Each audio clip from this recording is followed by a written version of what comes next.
नमस्कार।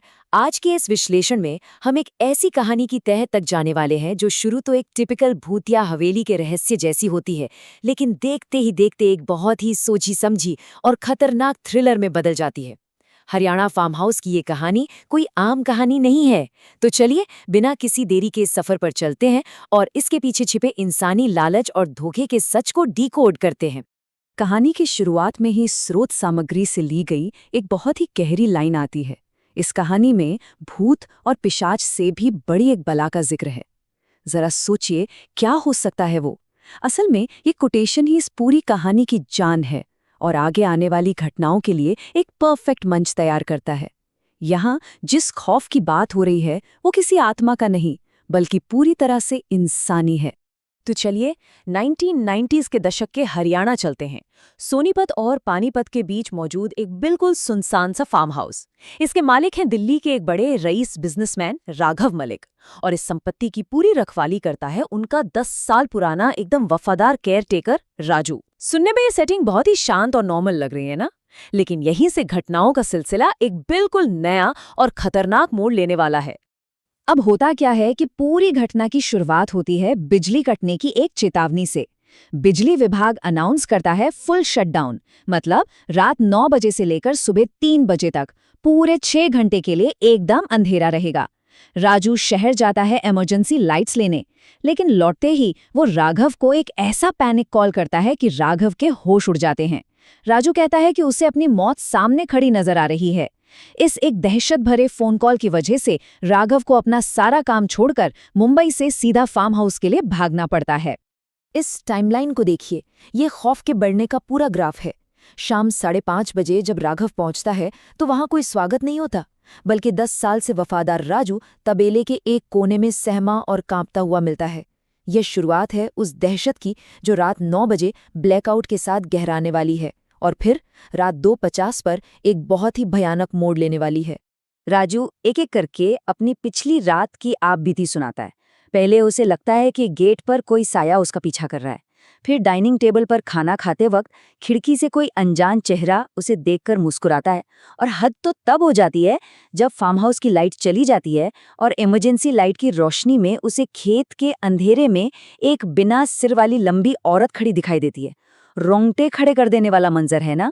शुरुआत में राघव, जो खुद दिल का मरीज रह चुका है, राजू की इन बातों को एकदम बकवास मानता है। लेकिन जैसे ही घड़ी में रात के 9 बजते हैं और वो फार्म हाउस घुप डरावने अंधेरे में डूबता है, स्थिति एकदम पलट जाती है।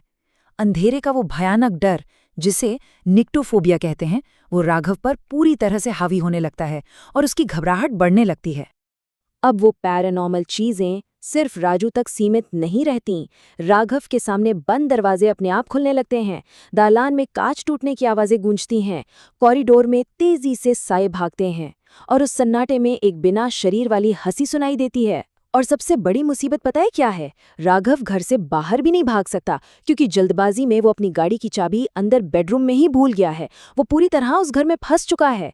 हिम्मत करके जब वो चाबी लेने किचन के पास पहुंचता है तो उसे अपनी गर्दन पर किसी की भारी सांसें महसूस होती हैं और वो दहशत के मारे वहीं बेहोश हो जाता है।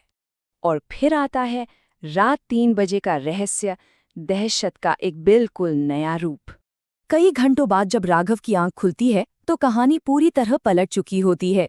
सुबह 3 बजे लाइट आने से ठीक पहले फर्श पर पड़ा राघव अंधेरे में किसी को फोन पर बात करते सुनता है। वो अनजान आवाज फोन पर किसी मैडम से पूछ रही है, क्या इस बेहोश शरीर को पास वाले खेत में दफना दिया जाए? जरा सोचिए उस वक्त राघव की क्या हालत हुई होगी। आखिर उस फोन पर बात कौन कर रहा है?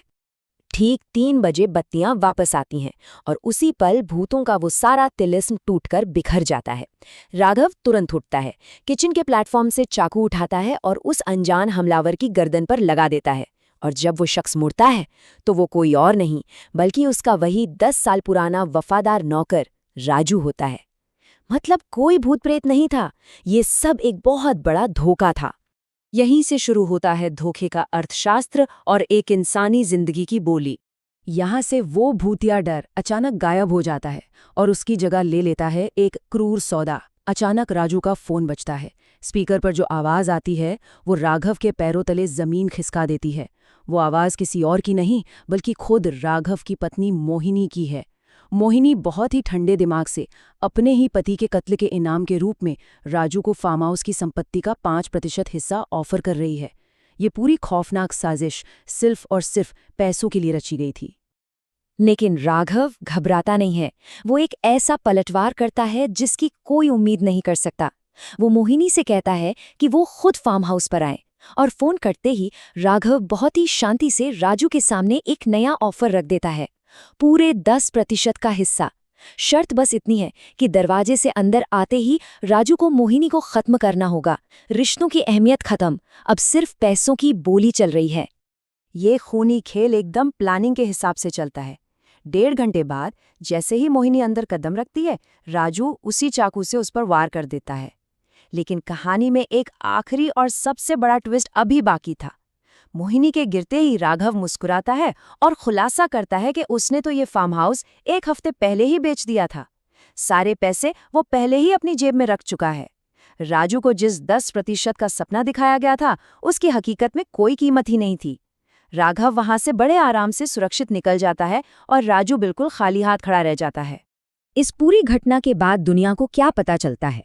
लोगों में अफवाह फैलती है कि राजू और मोहिनी के बीच कोई प्रेम प्रसंग था और वे एक दुखद आपसी झगड़े में मारे गए। लेकिन हम और आप अब वो कड़वा सच जानते हैं। ये पैसों के लिए बिछाया गया एक ऐसा शातिर जाल था जिसमें असली मास्टरमाइंड बिना किसी शोर शराबे के साफ बच निकला। आज का ये पूरा विश्लेषण हमें इंसानी फितरत के एक बहुत ही कड़वे सच से रूबरू कराता है। लालच शक्कर की तरह है, मीठा, लेकिन हद से ज्यादा हो जाए तो जानलेवा। जरा सोचिएगा, अगर बेलगाम लालच ही असल दुनिया का सबसे बड़ा भूत है, तो हमारी और आपकी रोजमर्रा की जिंदगी के अंधेरे में ऐसी कौन सी मीठी लेकिन जानलेवा महत्वाकांक्षाएं छिपी हो सकती हैं? इसी विचार के साथ आज की इस चर्चा में हमारे साथ जुड़ने के लिए आपका बहुत बहुत धन्यवाद।